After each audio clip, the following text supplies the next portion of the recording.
Boxing King Media in association with Boxro. Paul Smith out in New York supporting your brother Liam. What kind of statement are you expecting him to make this weekend? Just a win. It's not about statements or anything personal, it's just business. But I've seen Jesse Vargas this week talking a little bit more, and that makes for a good fight. I hope he is on his best. I hope he's here and giving everything he's got. He's stepping up in weight to fight a solid 154 fighter in Liam Smith, and a lot of people don't quite read into what Liam is as much as they should. He's a lot better than people tend to give him credit for, and I think Jesse Vargas will find that out Saturday. Do you think Jesse might be underestimating the size difference? Because he's fought a super light for a long time, coming up against a solid 145 fighter who's done that most of his career. He has, and Liam spars at 168s, 175s, a lot of 154s, but there's not many 154s who he spars with at home who can get decent sparring from. So it's always bigger and heavier lads, and as you say, Jesse's stepping up to a new weight. So I think the weight will be a factor, but not the be all and end all. I think ability, speed, power, heart, strength, desire, fitness, all the things that will come into it. There's not many boxers that Liam doesn't tick ahead of Jesse. Bigger man, stronger man, more powerful. Jesse's got hand speed, that's probably what he will tick, but ring IQ, ring gentlemanship, however you want to call it, Liam I think will tick them boxes. And Jesse Vargas is a very, very good fighter, someone who I respect and the family respects, and I'm sure Liam will respect, and I hope he will be respecting Liam in that way, because I think he'll need it on Saturday. How far can your brother go? Because I don't want to look past this fight, but obviously he wins Saturday night. Where does he go next? Because the titles at that division are all tied up. Yeah, it's just one fight at a time. Everything's on Saturday night. You win Saturday night, and then leave the management and team and the promoters and everyone else to sort that out. Liam's just got to win on Saturday, concentrate solely on Saturday night. And how much does it mean to you to cheer on your brother? Because there's only two of them left out the family now that are still fighting. Yeah, it makes me feel old. There's only two left. I turned pro in 2003, nearly 20 years ago. It's a long time ago. Stephen a few years after that, and Liam and Callum then followed, obviously in age order, but two of us are retired now. Liam maybe next, Callum maybe next, who knows, but just got to enjoy the most of it while we're here. These type of trips we love. We've been all over the world with the brothers all boxing, and it'll be a shame when it all ends, but for now we've got to just make sure we enjoy it and make the most of it. They're both in divisions where titles are tied up. Out of both of them, who do you think's likely to get a world title shot first? I think Callum's next fight could be and should be a final eliminator, so that probably put him in a better position, but there's nothing stopping any of the champions offering Liam a voluntary next. He's a good opponent to be against. He's a name in boxing. He's been around the world. He's fought the best, so he could possibly get one, but whatever happens. He's just got to win Saturday night. I can't let you go without asking about Tyson Fury. I'm guessing you saw the event. I don't know if you were there or not. What did you make of it all? I watched it on telly as soon as we landed here with my dad. We went to an Irish pub and watched it. I thought he was great. I thought he boxed very well. I thought it was pretty comfortable for him. I like Dylan White, got a lot of time and respect for Dylan White.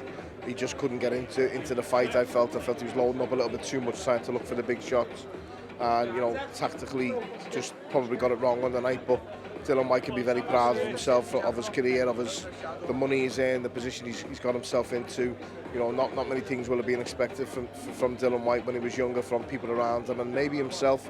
But I think he's achieved a lot in life, and he should be very, very happy with his boxing career so far. If he wishes to choose to carry on, then good luck to him. Got a lot of time for him, as I said. But that as an event looked great. It looked brilliant atmosphere, and Fury turned it on and did exactly what he had to. Do you think anyone beats Tyson Fury in this era? Or has anyone got the skill set to cause him problems? No, listen, I like Tyson Fury. What's not to like? There's so much that I admire and respect from him. I know him personally and never had a bad dealing with him. I think he's the best of this generation, but the best of all time. I think them shouts are, they're a bit exaggerated by a lot of people getting carried away with boxing. Would he have had a chance against all the best fighters who I think are better than him? Absolutely, because of the size of him, the reach, the weight. But boxing in the heavyweight division nowadays is different to what it was many, many years ago. And there's so many great fighters that have come and gone. And for me, there's definitely 10 that have been better. But it's just all about opinion. Best of this generation, 100%. I said years ago, and a couple of people laughed at me, that I felt Fury would beat Joshua and Wilder in the same night. I think he's that good. and I got laughed at by a couple of people, and a few people still say to me, I remember you telling me that, but after the layoff I didn't think it was going to happen, but he come back after the layoff and he beat Wilder the way he did, and the fights that he had with him, he bullied him almost in most of them, and he had it all his own way apart from the knockdown in the first one when he got up. But as a fighter, yeah, as a heavyweight fighter, he's done all that's asked of him. He's beat everyone that he's been in with. Just the throne in Klitschko in Germany was enough to cement a really good legacy, but he's proven time and time again since that he can do it on the highest level and can be considered the best heavyweight of this generation, definitely without doubt. Well, that's a serious statement, Paul, and I'm going to leave it on that note. So you reckon Fury beats Wilder and AJ on the same night? I said it ages ago, and it wasn't any disrespect to him. I love AJ. You know, again, what's not to like about him? He's a lovely fella, really, really nice lad. But I just felt that people were asking me my boxing opinion, and I think that I can't see anyone beating Fury. To beat him, you've got to clip him and knock him down and keep him down. And he's got good recovery skills, got a good chin. Could AJ do that? Absolutely. But I thought AJ could have knocked Usyk out as well. I still think he could. I still think he can beat Usyk, but he has to get the tactics right early on. He's got to put it on him. He's got to do it in an educated way. But you can't outbox Usyk. There's probably not a heavyweight that could. Fury could try with the reach and the size of him, but could he negate what Usyk does for 12 rounds and fend off them traps? I don't know. It'd be a different type of fight. You'd have to use your assets, and I felt AJ didn't use his assets well. He didn't bully Usyk. He didn't try and just pressure him and let the shots go. And when he did let a couple of shots go with a bit of power in the middle rounds, I can't remember. I was there watching it from ringside. He had a little bit of success, but you know, he should have probably done that from the first bell for me to have more of a chance. And I feel if he comes out very positive and just goes for it, you've got 6 rounds tops, you know, to get him out today. You can do it. I think if he puts all his eggs in one basket, go for it. What's there to lose? You know, the same as what happened last time. But for the people thinking that, or anyone around and thinking that the fight was close with Usyk, or you know, he was in the fight really, it was Usyk's fight all night. He must have been delighted with how the fight went for him, Usyk, but I feel in the rematch he can be a lot better, Joshua, and I hope he is, because I like the lad. Well, on that note, Paul, thank you for your time and all the best with Liam on Saturday night. Thank you, thanks a lot, cheers.